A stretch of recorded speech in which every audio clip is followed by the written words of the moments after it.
नमस्कार, स्वागत है आपका मुनाफे की मंडी में, जहां हम आपको तमाम ऐसी खबरें लाते हैं जो आपको मुनाफे बनाने में मदद कर सके। आपके लिए बेहतरीन ट्रेडिंग कॉल्स भी होते हैं।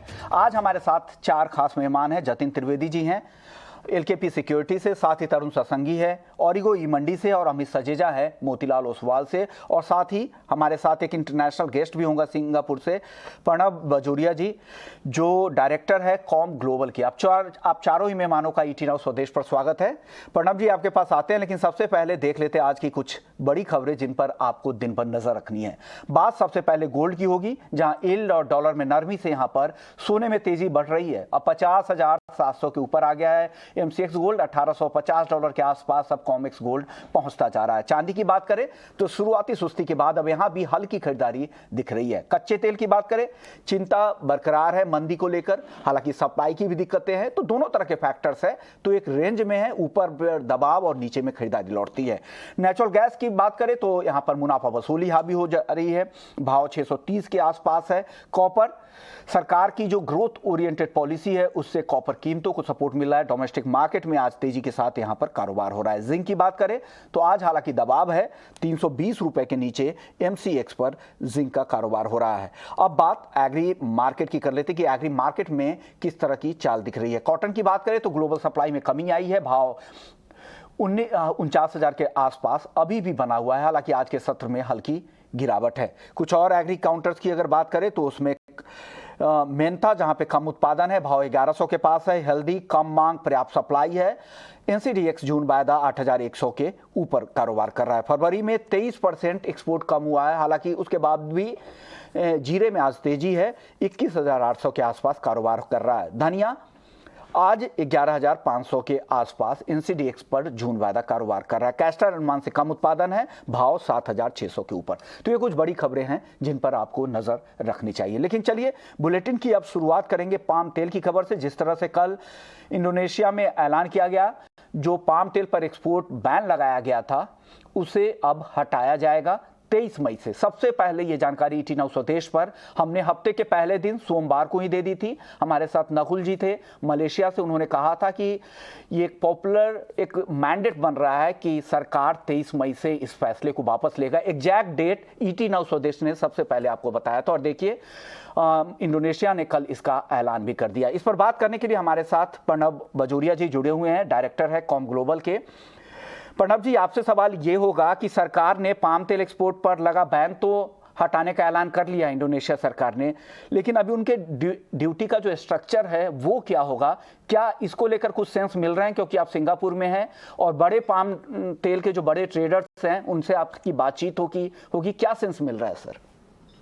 तो इंडोनेशियन सरकार ने 1 महीने पहले जिस दिन ये बैन लगाया था, ऑलरेडी मार्केट का विद फुल कन्विक्शन मानना था कि ये बैन हटाना पड़ेगा, because they need the world market for it, और आगे जाकर वही हुआ है। ड्यूटी स्ट्रक्चर जो है उन्होंने इस बैन को लगाते हुए और चेंज करते हुए निकालते हुए चेंज नहीं की है, लेकिन उन्होंने एक नया प्रोविजन लाया है कि 10 million ton, Indonesia 45 million ton साल में प्रोड्यूस करता है, उसका 10 मिलियन टन सप्लायर्स को डोमेस्टिकली ही रखना और बेचना पड़ेगा। तो उस कारण से मार्केट में थोड़ा सपोर्ट और स्ट्रेंथ है। Duty structure is not change, but duty को हटाकर भी ये एक नया टूल है जिसका इस्तेमाल उन्होंने किया है ताकि डोमेस्टिकली उनके प्राइसेस ज्यादा नहीं बढ़े। ओके सर, अब अगर प्राइसेस की अगर बात की जाए तो क्या आपको लग रहा है कि आने वाले समय में इंटरनेशनल प्राइसेस और भारत के हिसाब से क्या यहाँ पर प्राइसेस आपको लग रहा है कि कम होंगे, या पहले ही बाजार इस बात को डिस्काउंट कर चुका था कि इंडोनेशिया के पास इतनी स्टोरेज कैपेसिटी है नहीं, वो एक इस हफ्ते नहीं तो एक हफ्ते देरी से, लेकिन उन्हें एक्सपोर्ट बैन का फैसला वापस लेना ही पड़ेगा। तो क्या पहले से बाजार इसके लिए तैयार था, और इस वजह से आज देख भी रहे हैं कि मलेशियाई पाम तेल में आज तेजी है, तो क्या इस खबर के बाद आपको लग रहा है कि अगले हफ्ते से या 1-2 हफ्ते में भाव नीचे आएंगे खाने के तेल के? तो आपने एकदम सही पकड़ा है इसे। बाजार पहले से तैयार था कि इंडोनेशिया को बैन हटाना ही पड़ेगा, उस कारण से मार्केट ऑलरेडी थोड़ा नरम चल रहा था। आज उन्होंने अनाउंस किया कि वो 10 मिलियन टन खुद के कंजम्पशन के लिए रखेंगे, तो मलेशिया में थोड़ी स्ट्रेंथ दिख रही है। लेकिन आगे जाते हुए भी साल के जो सेकंड 6 मंथ्स होते हैं उसमें पाम की प्रोडक्शन बढ़कर आती है। जो भी बुलिश फैक्टर्स थे, अनएक्सपेक्टेड फैक्टर्स थे, इस साल के काफी प्ले आउट हो चुके हैं। प्राइस ऑफ एनर्जी को लेके, रशिया यूक्रेन वॉर को लेके, तो अभी भी आगे जाकर इंडोनेशियन प्रोडक्शन, मलेशियन प्रोडक्शन अच्छी आने की एक्सपेक्टेशंस है और उसको लेकर आगे जाकर प्राइस और गिर सकती है। सर, क्या एक्सपोर्ट टैरिफ वगैरह भी इंडोनेशिया से बढ़ाए जा सकते हैं क्या? अब तक तो उन्होंने वैसा कोई अनाउंसमेंट नहीं किया है। इंडोनेशिया में आज के दिन जो एक्सपोर्ट टैरिफ है वो ऑलरेडी बहुत हाई लेवल पे है, around $575 a ton on CPO. Indonesian government दो चीजों को चेंज करती है अपने पॉलिसी के लिए, एक तो एक्सपोर्ट कॉस्ट्स और दूसरा ये मैंडेटरी लोकल सेल्स। उन्होंने एक्सपोर्ट कॉस्ट का जो टैरिफ है वो ऑलरेडी इस साल 2 बार चेंज कर चुके हैं और इस बार उन्होंने जो अनाउंसमेंट किया है it is around the mandatory local sales. अगर उनका ये प्रोग्राम सैटिस्फैक्टरीली चल जाए तो they should not make any further changes, तो और चेंजेस नहीं होने चाहिए। सर, बाकी अगर ब्लैक सी के जरिए आने वाले अगर एक्सपोर्ट की बात करें या एक्सपोर्ट इंपोर्ट के कारोबार की, तो वहां पर क्या स्थिति आपको लग रहा है कि सनफ्लावर एक्सपोर्ट में भी अब धीरे धीरे अब रिकवरी आएगी वहां से, क्योंकि स्थिति अब धीरे धीरे अब उस तरह से एग्रेशन नहीं दिख रहा है? सनफ्लावर का एक्चुअली हाल ये है आजकल की जो ओरिजिन है उधर सनफ्लावर सीड्स और ऑयल है जो अनटैप्ड है। लोकली ओरिजिन में उनके भाव कम है लेकिन लॉजिस्टिक्स को लगाना और उसको बल्क तरह से इंडिया में लाना मुश्किल बात है, क्योंकि अभी भी वो वाटर्स और वो एरियाज थोड़े रिस्की है। वेसल ओनर्स उधर जाना नहीं चाहते हैं। जो यूजुअल डीप बर्थ पोर्ट्स होते हैं जहाँ बड़े वेसल लग सकते हैं वो पोर्ट्स अभी इनएक्सेसिबल है। तो वो स्थिति जो आज के दिन है वो और टाइम रहेगी जब तक उधर ज्यादा स्टेबिलिटी नहीं आए रशिया यूक्रेन में और डोमेस्टिकली चीजें और फ्री नहीं हुए, तो it will remain difficult to move the oil from there to here. Supply है उधर, आज के दिन काफी कार्गो है लेकिन बाहर निकालना इजी नहीं है। ओके सर, अब आखिरी सवाल होगा, बाकी खाने के तेल, सोया तेल और सरसों को लेकर क्या लग रहा है? इसके दाम आपको लग रहा है कि गिरेंगे अब यहाँ से? सो आई थिंक ये सब तेल एक दूसरे को देखकर रिलेटिवली मूव करते हैं। सोया में अभी the biggest factor is US weather. US का क्रॉप अभी सो हो रहा है तो वो देखकर market will move on soya oil. सरसों का तेल जो है इंडिया में इस साल तो बहुत बड़ी क्रॉप आई है, लगभग 30% क्रश हुआ है, तो इनिशियल जो क्रशिंग प्रेशर है वो कम है। बट सब ऑयल्स एक दूसरे को देखकर साथ में मूव करेंगे और पाम प्रोडक्शन इंप्रूव होकर आएगी in the second half of this year, तो सबकी प्राइसेस में थोड़ी सॉफ्टनेस की जगह बनेगी। शुक्रिया प्रणव जी, आपने वक्त निकाला हमारे लिए। चलिए अब आगे बढ़ते हैं और एक बार तरुण जी से भी टेक ले लेते हैं। तरुण जी, आपका व्यू क्या है? आप लोगों का प्रोजेक्शन क्या है प्राइस को लेकर? ऑरिगो की तरफ से क्या लग रहा है, किस तरह के ट्रेंड दिखेंगे खाने के तेल में आने वाले हफ्तों में? आई थिंक ये जो स्टेप लिया था कंफ्यूजिंग स्टेप था क्योंकि उनके पास स्टोरेज कैपेसिटी नहीं था एंड मैं फर्स्ट वीक में ही क्लियर हो गया था कि अल्टीमेटली सूनर देन एक्सपेक्टेड वो लिफ्ट करेंगे ही। और आई थिंक अभी स्टोरेज का ये हाल था कि उनके पास जगह ही नहीं बची थी, रोड पे फेंकना पड़ता, तो शायद उन्होंने ये स्टेप लिया। लेकिन ओवरनाइट जो अगेन कंफ्यूजिंग उन्होंने स्टेटमेंट दिया कि डीएमओ पॉलिसी जो जनवरी में उन्होंने लॉन्च की थी जिसमें 10% एक्सपोर्ट का कंपल्सरीली डोमेस्टिक प्राइस पर स्पेसिफाइड प्राइस पर डोमेस्टिक मार्केट में देना पड़ेगा, तो जो उन्होंने मार्च मिड में हटाया था, अगेन डीएमओ पॉलिसी रीस्टेट की है इन विच उनको 10 मिलियन मेट्रिक टन डोमेस्टिक मार्केट के लिए रखना पड़ेगा। सो कहीं ना कहीं स्टेप तो है कि अल्टीमेटली जो प्राइस राइज है उस पर चेक लगाया जाए, बट अल्टीमेटली यहाँ पे एक डिस्पाइट फैक्टर ये हो जाता है कहीं ना कहीं अब सप्लाई ग्लोबल मार्केट में होगी और कहीं ना कहीं हम देखेंगे एक्सपेक्टेशन के चलते ही हमने मलेशियन मार्केट में 15% का करेक्शन देखा मई मंथ में till now. And Indian market की भी बात करते हैं, सीपीओ के प्राइसेस में मई मंथ के अंदर 7% का करेक्शन आया, 5% का करेक्शन मस्टर्ड में और सोयाबीन ऑयल में आया। कहीं ना कहीं एक्सपेक्टेशन के चलते हमने करेक्शन देखा। ओवरनाइट जो उन्होंने डिसीजन लिया डीएमओ पॉलिसी अगेन रीइंस्टेट्स की, उसका इम्पैक्ट क्या है? आज मलेशियन मार्केट में 3.5% प्राइसेस अब चल रहे हैं। वेल हमारा ऐसा मानना है, जैसे हमारे साथी ने भी कहा, नॉर्मली मलेशिया के अंदर, इंडोनेशिया के अंदर प्रोडक्शन सर्ज होता है अप्रैल से लेकर सितंबर, तो जो प्रोडक्शन सर्ज होगा कहीं ना कहीं वो कॉम्पनसेट कर पाएगा जो सनफ्लावर ऑयल का सप्लाई डेफिसिट है यूक्रेन रशिया बेल्ट से। यही एक कारण है, हमारा ऐसा मानना है कि अब मच ऑफ दिस ईयर के अंदर प्राइस साइडवेज रहेंगे और कहीं ना कहीं 2 महीने से रिफ्लेक्ट हो रहा है। पाम ऑयल भी 5460 से लेकर 7230 के बीच में पर रिंगट पर टन की रेंज में रिएक्ट कर रहा है। अगर हम सोयाबीन की बात करते हैं, $15.50 से $70.45 के बीच में यूएस सीबॉट में ट्रेड कर रहा है। तो कहीं ना कहीं मार्केट का अंडरटोन साइडवेज हो गया है। इस न्यूज के बाद में ऐसा नहीं कि सब्सटेंशियल करेक्शन आएगा, लेकिन हाँ, sideways tone will remain in the market for much of this year. And ultimately softness जब आएगा, जब इंडियन मार्केट में सोयाबीन का एंड यूएस मार्केट में सोयाबीन का क्रॉप आएगा, वो अक्टूबर ऑनवर्ड ही हिट करेगा। So ultimately last quarter of this year के अंदर प्राइसेस हो सकता है depending on the crop size in India and US soft करे, लेकिन अंटिल देन जो होगा वो प्राइस रेंज में रहेंगे, ज्यादा गिरावट भी नहीं आएगी, ज्यादा तेजी भी नहीं आएगी। चलिए अब आगे बढ़ते हैं और बात कर लेते हैं अब कुछ नॉन एग्री मार्केट की, क्योंकि बुलियन मार्केट में धीरे धीरे यहां पर तेजी वापस से लौटती दिख रही है। गोल्ड की बात करें तो 200 रुपए से ज्यादा की तेजी एमसीएक्स पर दिख रही है, 204 रुपए ऊपर है, 50,750 के आसपास।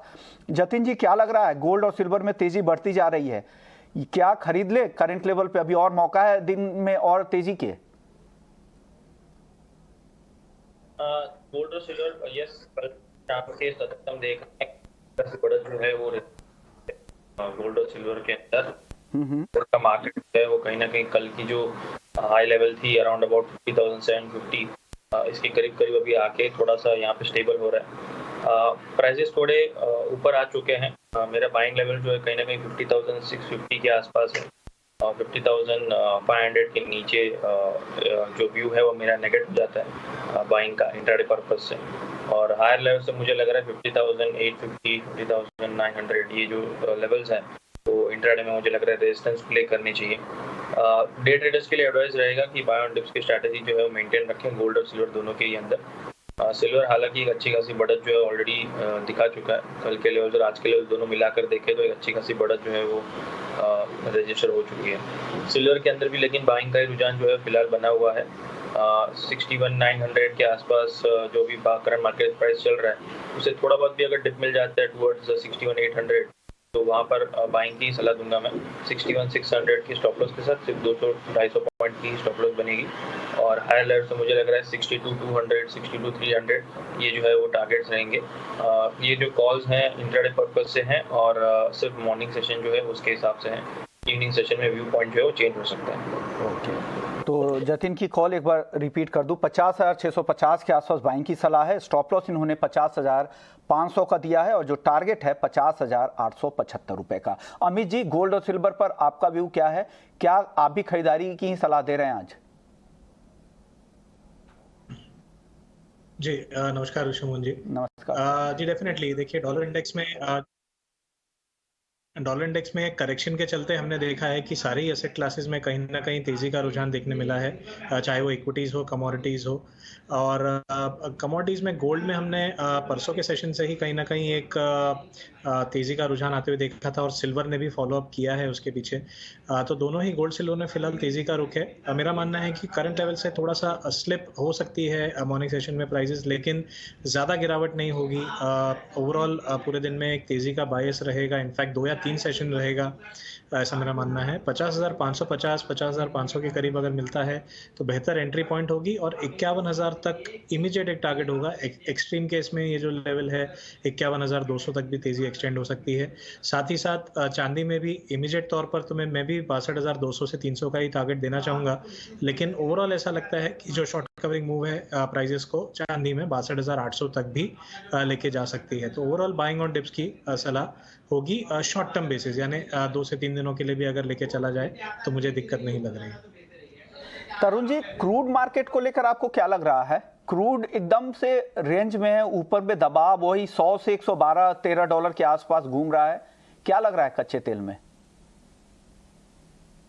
आई थिंक मिक्स्ड न्यूज है।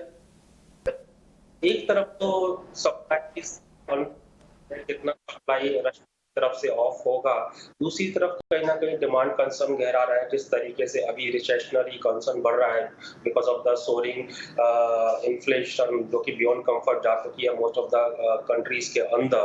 सो मिक्स्ड न्यूज के चलते आई थिंक जो रेंज बाउंड मूवमेंट है वो कंटिन्यू करेगा। रेंज थोड़ी ब्रॉडर है, $95 से $150 का रेंज है, जिसके अंदर WTI क्रूड ऑयल के प्राइस होवर करेंगे। And if we talk of domestic market, we believe 7,500 काफी अच्छा है for those who want to place buy order for medium term purpose, and simultaneously those who want to reap the benefit of short term selling जो कि 8500 से 8800 के आसपास हो रही है। तो 20 विसिनिटी पर अगर प्राइस आते हैं तो one should take a contrarian trade and short it for 8700। Range bound market है और I think that story will play for some time now. We need to see how Russia and European condition will pan out. अगर Europe ban लगाता है तो certainly prices में supply tightness के चलते spike देखने को मिलेगा, but until then this rate will continue. Crude पर आपका व्यू अमित जी, क्या करें, ट्रेडर्स को क्या सलाह दे रहे हैं आज?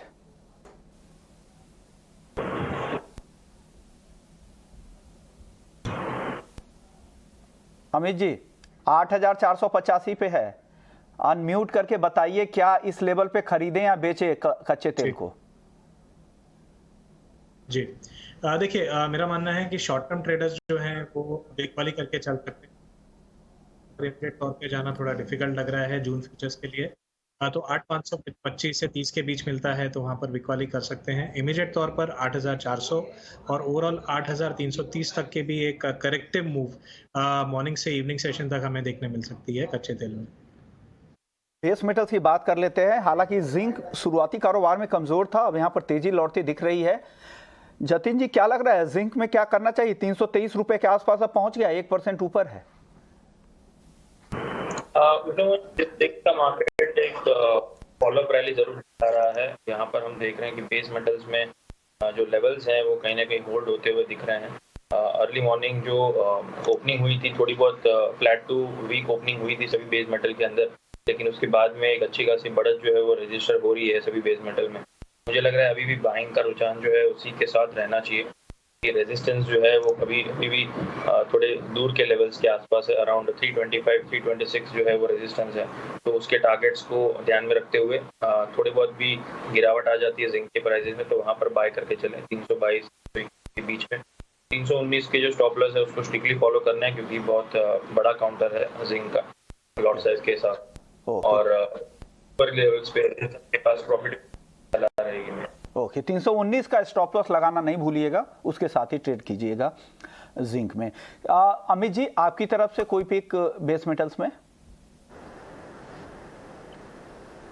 जी देखिए, मीडियम टर्म बेसिस यानी एक हफ्ते से 10 दिन का अगर व्यू लें तो मुझे जिंक और कॉपर दोनों में अच्छी तेजी बिल्डअप होते हुए दिख रही है। शॉर्ट कवरिंग है, मैं नहीं कहूँगा कि फ्रेश तेजी की शुरुआत है, लेकिन शॉर्ट कवरिंग में ये पॉसिबल है कि हम कॉपर को 787 का इमीडिएट टारगेट देख पाएँ और ओवरऑल 800 के करीब भी जाता हुआ देख पाएँ।